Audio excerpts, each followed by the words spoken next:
Depuis que je fais des top 10, je me suis toujours dit une chose, je ne referai pas un sujet que j'ai déjà traité dans une précédente vidéo. C'est vrai, c'est con, si j'ai déjà fait le top 10, ça peut pas y avoir un autre top 10. Ou alors je fais le classement du numéro 11 au numéro 20, mais ça veut rien dire non plus, non c'est n'importe quoi. Sauf si... Mais ouais, s'il y a un sujet qui me permet de défier la logique, c'est bien celui-là. Allez, c'est parti pour le top 10 des paradoxes qui vont faire surchauffer votre cerveau. Numéro 2.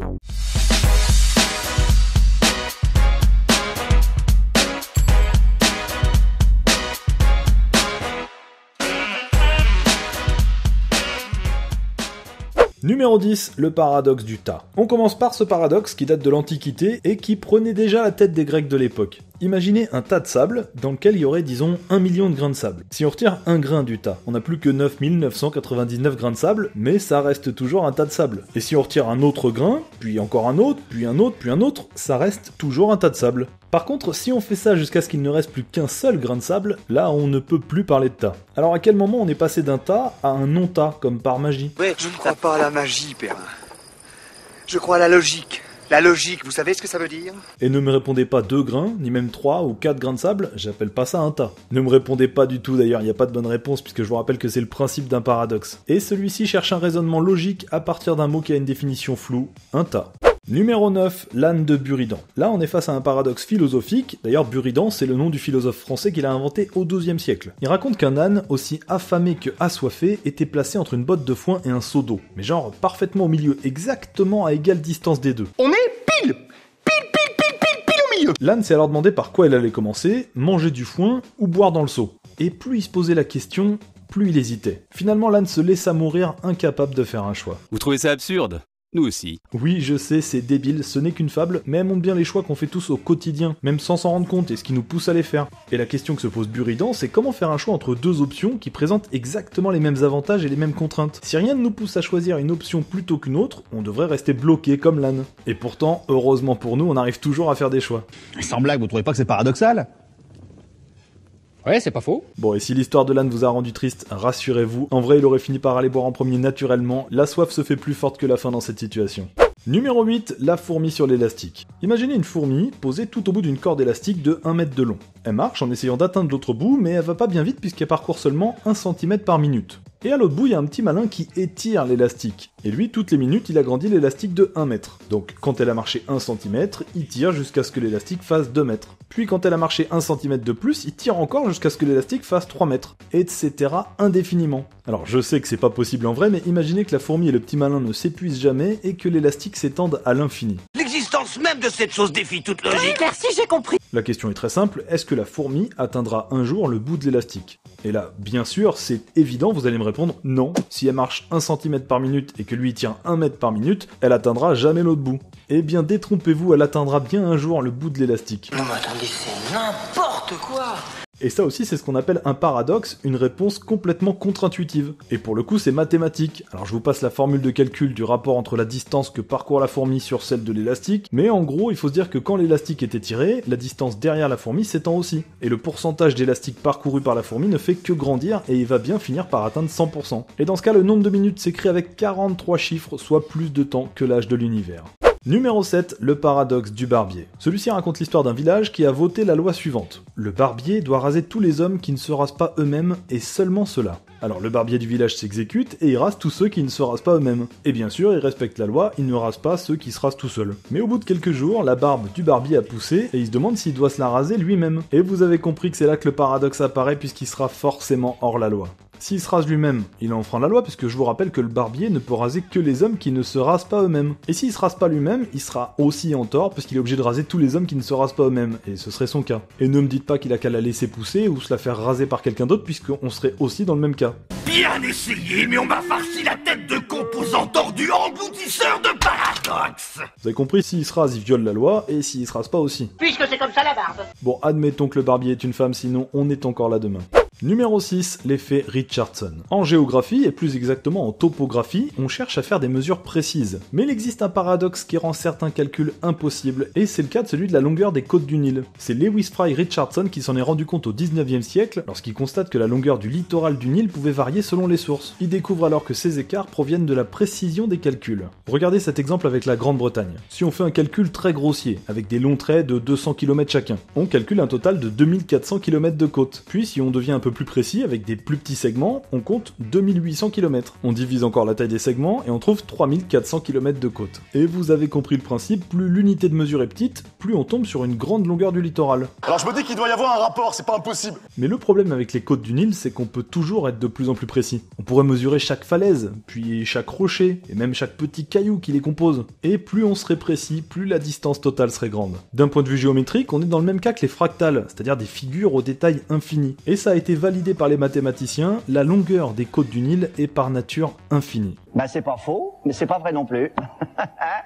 Et démerde-toi avec ça parce que j'ai du boulot moi. Bon, je vous rassure, les topographes utilisent une règle de calcul et ne descendent presque jamais sur des détails plus petits qu'1 kilomètre. Pour eux, les côtes de la Grande-Bretagne font 4500 km de long.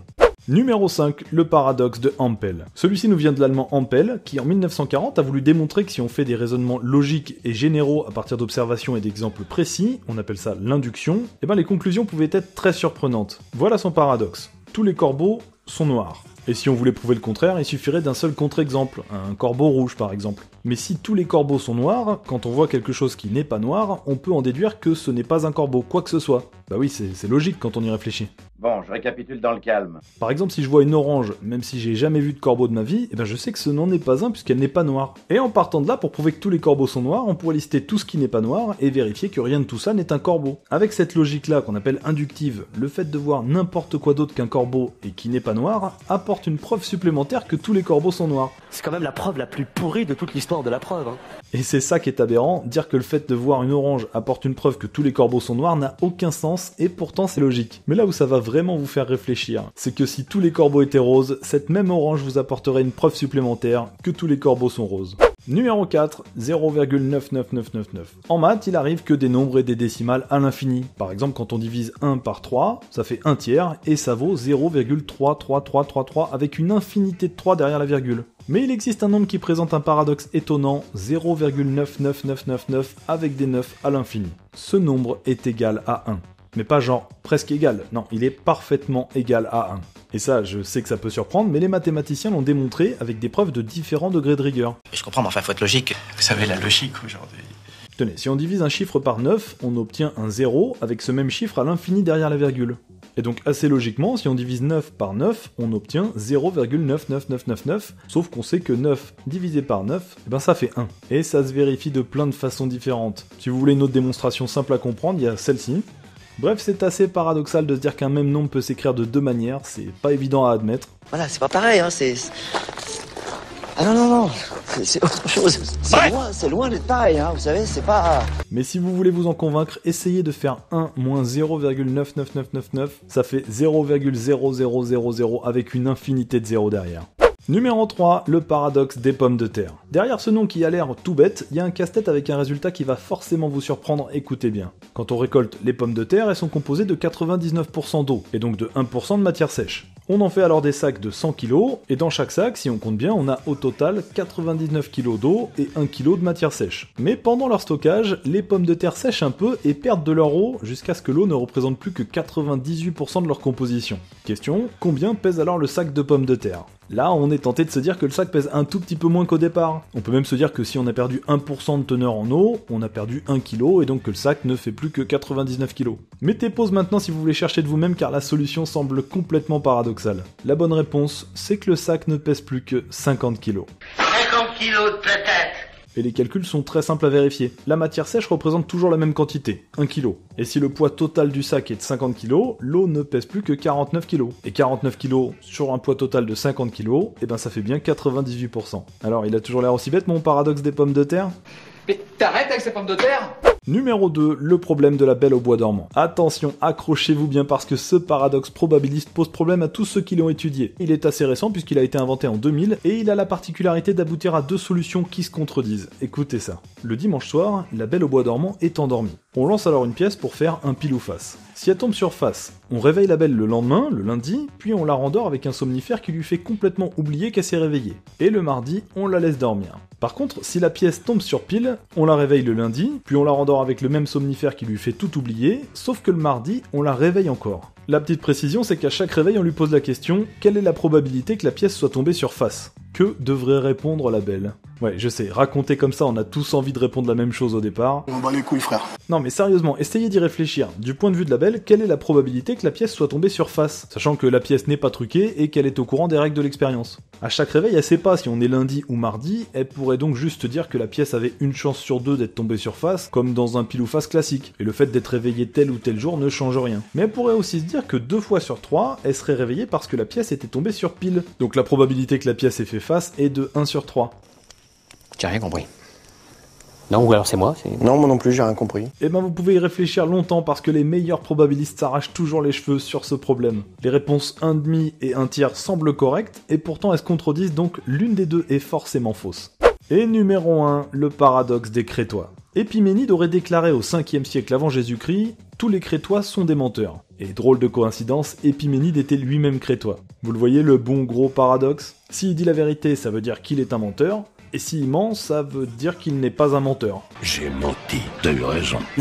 Bref, c'est une sorte d'autoréférence, ou plutôt d'anti-autoréférence, puisque dans tous les cas, on tombe dans une situation impossible. Tout ce qu'on aime. Et pour conclure en beauté, je vous en ai préparé quelques-uns dans le même genre qui devraient vous faire péter un câble. Toutes les règles ont une exception. Mais est-ce qu'il y a une exception à cette règle? Sur un mur, il est écrit « Stop au graffiti ». Encore un génie qui a écrit ça. Cette phrase contient 7 mots. Enfin, non, cette phrase ne contient pas 7 mots. Ah si. Attendez, j'y comprends plus rien là, c'est trop rapide pour moi, j'ai mal à la tête. Oui, bah va falloir s'y faire, mon grand, c'est comme ça ici. Bref, vous avez compris le principe, j'espère que votre cerveau ne fume pas trop. Dites-moi dans les commentaires ce que vous en avez pensé et si vous avez des solutions. Je sens qu'il va y avoir des débats sympas à suivre. Un peu comme sur Twitter quand je vous ai posé la question « Votre mission, si vous l'acceptez, est de refuser cette mission. » Alors ? Et bien sur plus de 6000 votes, on est presque à 50-50, alors que je suis sûr que vous avez personnellement un avis bien tranché sur la réponse à cette question. Suivez-moi sur Facebook et Twitter, je vous donne très régulièrement des news avec des petits comptes rendus sur l'avancée du prochain top 10, et oui, bon, ok, parfois je poste des trucs complètement inutiles, ok. Le plus important, laissez un like si vous êtes encore là, c'est gratuit et ça m'aide beaucoup, et abonnez-vous pour voir tous mes prochains top 10, et cliquez sur la cloche, je sors pas tant de vidéos que ça, ce serait dommage d'en rater une. Allez, je vous embrasse bien fort et je vous dis à très vite, ciao! Et bah t'es encore là? Ok, alors rien que pour toi une question, réponds à voix haute. Est-ce que le prochain mot que tu vas dire est non?